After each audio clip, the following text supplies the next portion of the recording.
शुभ सकाळ मित्रांनो, स्वागत आहे तुमचं JK7598 या मराठी यूट्यूब चॅनलमध्ये. तर मित्रांनो, आज तारीख आहे 11/11/2025 आणि वार आहे मंगळवार. तर आज व्हिडिओ बनवण्याचं कारण की आपला आज ओला उबेरचा तर काय ब्लॉग शूट नाही आहे, हा फक्त आपला कंपनीचा ड्युटी आहे. आज आपली 12:30-1 वाजता कंपनीची ड्युटी असते मित्रांनो. तर आता मी कारण काल मला गाडी 10,000 किलोमीटरच्या एक्स्ट्रा झाली आहे, जवळजवळ 1,000-1,500 किलोमीटर एक्स्ट्रा झाले. तर आज आपल्याला गाडी सर्व्हिसिंग करायची आहे आणि त्या सर्व्हिसिंगबद्दलच माहिती आपल्या या व्हिडिओमध्ये असणार आहे. तर तुम्ही चॅनलवर जर नवीन असाल तर प्लीज चॅनल सबस्क्राईब करा आणि लाईक करा. तर आता आपण गाडी सर्व्हिसिंगला गॅरेजवरती चाललो. मी शोरूमला गाडी सर्व्हिसिंग करत नाही मित्रांनो, शोरूमचा पण रेट तुम्हाला मी ह्याच्यामध्ये माहिती देतो. आणि आपण आता गॅरेजवर चाललो आहे, आपला मित्र आहे त्याच्याकडेच आपण आता सर्व्हिसिंग करणार आहोत. तर तिथली पण तुम्हाला टोटल माहिती आणि खर्च सांगतो, किती खर्च येतो काय. तर ठीक आहे मित्रांनो, चला आता आपण जाऊया गॅरेजवरती आणि आपण सर्व्हिसिंग करून 1-1.5 तासामध्ये परत आपल्या ड्युटीला आपल्याला जायचं आहे. हा फक्त याच्या रिलेटेडच व्हिडिओ आहे, गाडीचा सर्व्हिसिंग खर्च किती येतो, काय येतो, कसा येतो आणि गाडी किती याला सर्व्हिसिंग केली पाहिजे, काय काय केलं पाहिजे. जे कोणी नवीन असेल तर त्यांच्यासाठी हा इन्फॉर्मेटिव्ह व्हिडिओ आहे बस.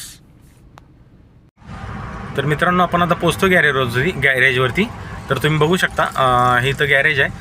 हा हायवे मित्रांनो पनवेल मुंबई पुणे आणि त्याच्या जस्ट आतला एक सर्व्हिस रोड आहे आणि त्याच्या आतमध्येच इथं गॅरेज आहे. जरी कुणाला काही इश्यू असेल इथं आसपास कोणा राहणाऱ्याला, तरी तुम्ही इथं गॅरेजवरती येऊ शकता. तर ठीक आहे, आपण गाडी खोलल्यानंतर देतो तुम्हाला, सांगतो काय काय चेंज केलं ते.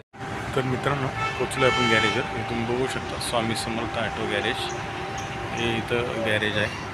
कळंबोलीमध्ये जाधववाडी म्हणून आहे. इथं गाडी आपली लावली आणि गॅरेज बघा, मिस्त्री तिकडे आहेत, ते गाडीचं काहीतरी बघतायत. ते बोलले 5 मिनटात करू. आणि हे बघा, हे गॅरेज आहे.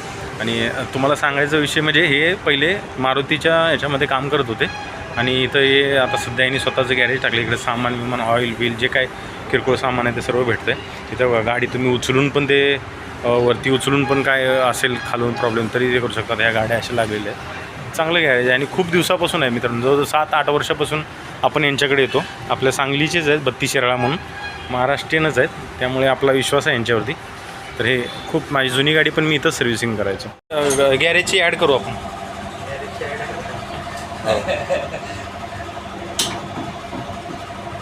यूट्यूबला टाकू. खर्च येतो काय येतो, शोरूमला किती खर्च आहे, इथं किती खर्च आहे, याच्यात फरक किती आहे. बरोबर आहे ना गणेश शेठ? हां, बनवतो आपलं कधीतरी.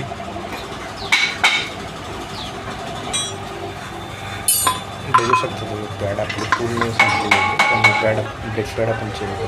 आणि प्लस त्याच्यानंतर आपले लायनर पण मागचे खराब झाले होते. गाडी घेतल्यापासून 4 वर्ष झालं तेच लाईन होते, त्यामुळे आपण लायनर हे पण गेलेत ना चेंज करतो. त्यामुळे आपला खर्च वाढला.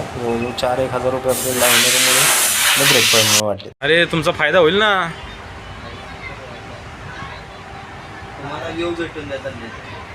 हां,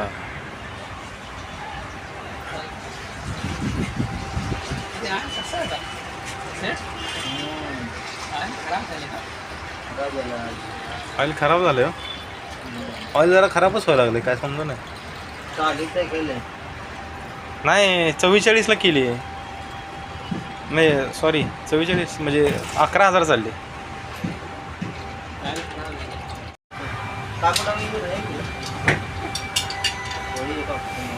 बघू शकता तुम्ही आता हे पाठीमागचे ब्रेक लायनर आहे, दोन्ही टायरचे मागे ब्रेक लायनर आपण नवीनच टाकतो. जवळजवळ 1995 रुपये त्याची प्राईज आहे. तर हे इथं ग्रेसिंग वगैरे आतमध्ये लावून ते लायनर फिट करण्यात येतात आपले. तर अशा प्रकारे इथं आपलं सर्व आपल्या समोर सगळं काम होतं. शोरूमला असं काम आदमी देखो अभी कुछ आने वाला नहीं है, अभी गए हैं मतलब कुछ. त्यांनी ॲक्च्युली पहिलं शोरूमला काम तुमची जरा दिवसभर मेहनत असते, त्यामुळे पण आमची मेहनत कमी असते. मेहनत काही नाही अशा काम. प्रकारे लाईनर टाकलेले आहेत सध्या मागचे. आणि पुढचे ब्रेक पॅड आहेत मित्रांनो, पुढचे ब्रेक पॅड पण आपण नवीन टाकलेले आहेत. 2200 काहीतरी प्राईज आहे त्याची, 2250 बिलामध्ये आहे तुम्हाला दिसत. आता एअर फिल्टर चेंज केलं इथे.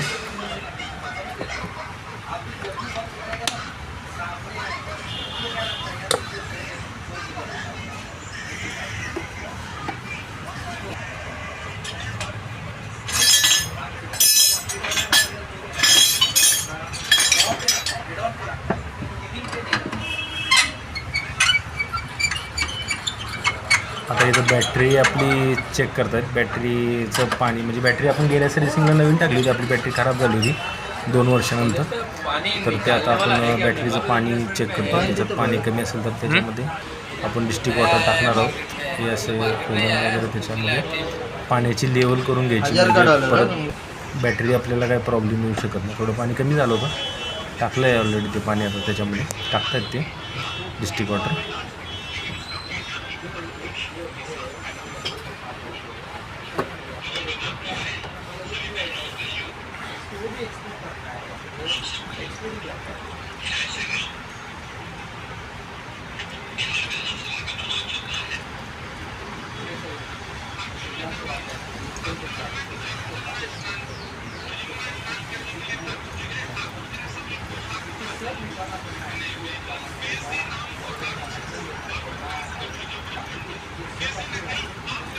तर अशा प्रकारे मित्रांनो ते पाणी भरलेलं आहे बॅटरी में.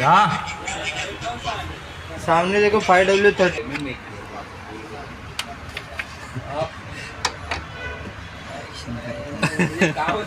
सुनो तुम ठीक है.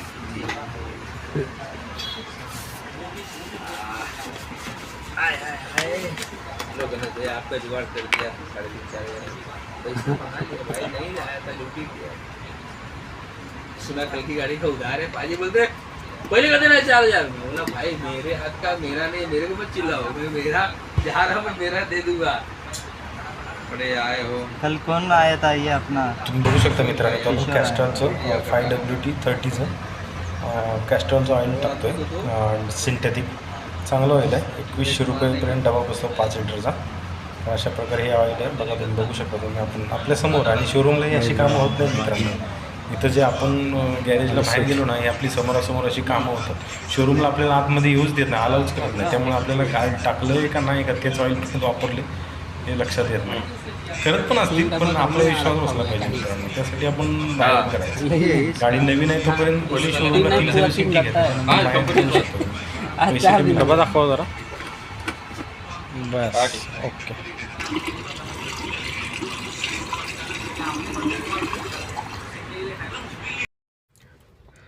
तर मित्रांनो तुम्ही बघताय आपण गॅरेजवरती सर्व काम वगैरे केलं आणि टोटल आपले जवळजवळ 8,271 रुपये खर्च आला आहे. मी इथं स्क्रीनशॉट टाकतो ते बिलाचा. तर तुम्ही बघू शकता. आपण ॲक्च्युली कसं माहिती आहे का मित्रांनो, आपल्याला फक्त ऑइल चेंजच करायचं होतं. ऑइल आणि air filter, AC filter, oil filter एवढंच चेंज करायचं होतं. पण प्रॉब्लेम काय झाला, गाडी ब्रेक पॅड आपण जरा ब्रेकची सर्व्हिसिंग करायला म्हणून सांगितली त्यांना. मग ब्रेक सर्व्हिसिंग करत असताना ब्रेक पॅड पण आपले पूर्ण गेले होते. म्हणजे पूर्णच गेले होते. कारण मला पण जाणवत होतं गाडी ना कधी कधी चालवत असताना ब्रेक मारताना मला फर्स्ट फाइंडरला ब्रेक लागत नव्हता. सेकंड ज्यावेळा करील ना त्यावेळाच ब्रेक लागायचा. त्याच्यामुळं आपण पुढचे ब्रेक पॅड आणि प्लस मागचे पण आपण गाडी घेतल्यापासून 4 वर्ष झाले मागचे जे लायनर असतात, मागच्या ब्रेक लायनर ते पण चेंज केले नव्हते. 4 वर्ष तेच लायनर वापरत होते, ते पूर्ण संपलेले होते. ते लायनर पण चेंज केले. त्यामुळे आपले जवळजवळ बिल वाढलं आहे. त्या लायनरचे जवळजवळ 2,000 रुपये होते मागच्या, आणि पुढच्या ह्याचे आणि ब्रेक पॅडचे 2,245 रुपये. मेकॅनिकल चार्जेस 1,200 रुपये घेतला आहे. टोटल 2,100 रुपयेचं आपलं हे आहे ऑइल आहे. असे टोटल मिळून 8,271 रुपये. मी स्क्रीनशॉट देतो आहे, तुम्ही व्हिडिओ पॉज करून तो बघू शकता किती खर्च आला वगैरे काय त्याच्यामध्ये. तर अशा पद्धतीनं आपलं सर्व्हिसिंग झालं आणि वेळ झालेला 1:15 वाजलेले. मग पटकन आलो, CNG भरला आणि आपल्या ड्युटीला, कंपनीच्या ड्युटीला आपण हजर राहिलो. त्यामुळं हे झालं. आणि आता जेवण केलं मित्रांनो. भूक पण लागलेली, कारण सकाळी काही न खाता आपण निघालेलो. तर अशा प्रकारे हा व्हिडिओ आहे मित्रांनो. इन्फॉर्मेशन व्हिडिओ आहे. म्हणजे गाडी सर्व्हिसिंग, तुम्ही गाडीचं काय काय करता, कसं करता. कारण माझं 10,000 किलोमीटरला एक्स्ट्रा झाली होती, 1,000 किलोमीटर एक्स्ट्रा चालली होती. त्यामुळे ऑइल पण खराब झालं होतं. ते ऑइल चेंज केलं आज, बरं झालं. नाहीतर मग परत मला गाडी कसं असतं, तुम्ही वेळच्या वेळेला जर ऑइल नाही चेंज केलं तर इंजिनला प्रॉब्लेम येऊ शकतो. म्हणून गाडी मी चेंज केली. कारण 2,55,000 गाडी आपली चाललेली आहे घेतल्यापासून. 4 वर्ष झाली गाडीला. तर अशा प्रकारे आपलं 8,271 रुपये खर्च आला. ॲक्च्युली जर ते ब्रेक पॅड आणि हे नसतं ना तर मित्रांनो 4 म्हणजे जवळजवळ 3,600-3,700 पर्यंत आपला सर्व्हिसिंगचा खर्च येतो एर्टिगाचा. हाच खर्च जर तुम्ही शोरूमला गेला तर मित्रांनो याचे 7,000-7,500 रुपये नसते फक्त सर्व्हिसिंगच्या. ब्रेक पॅडचे, ब्रेक लायनरचे हे वेगळे, कमीत कमी माझ्या तर मते, कारण माझ्या अनुभवावरून सांगतो, आता हे जे माझं काम झालं बाहेर, तेच काम जर मी शोरूमला केलं तर 12 ते 13 हजार रुपये आरामशीर बिल झालं असतं. त्याच्यात परत GST आला, हे आलं ते आलं, लेबर चार्जेस तिथं 2,500 रुपये 2,400 रुपये लागतात. इथं लेबर चार्जेस आपल्याला 1,200 रुपये घेतले फक्त, कारण ते ओळखीचे आहेत मित्रांनो. आपण कायम त्यांच्याकडे काम केलं. तुम्हाला जर काय तुमची जर गाडी तुम्ही कुठं या नवी मुंबई एरियात असाल, तर तुम्हाला पण जर काम करायचं असेल तर त्यांच्याकडे आम्ही त्यांचा नंबर इथं स्क्रीनशॉटवर देतो, किंवा त्या बिलावरती पण त्यांचा नंबर आहे. तुम्ही डायरेक्ट कॉन्टॅक्ट करून त्यांना येऊ शकता. तर ठीक आहे मित्रांनो, हाच फक्त या व्हिडिओमध्ये एवढंच माहिती सांगायची होती. फक्त इन्फॉर्मेशन द्यायची होती गाडी सर्व्हिसिंगबद्दल आणि गाडीचा आपण काय काय खर्च केला तो. तर ठीक आहे मित्रांनो, व्हिडिओ आता एंड करतो. भेटूया पुन्हा अशाच एका नवीन व्हिडिओमध्ये. तोपर्यंत बाय बाय.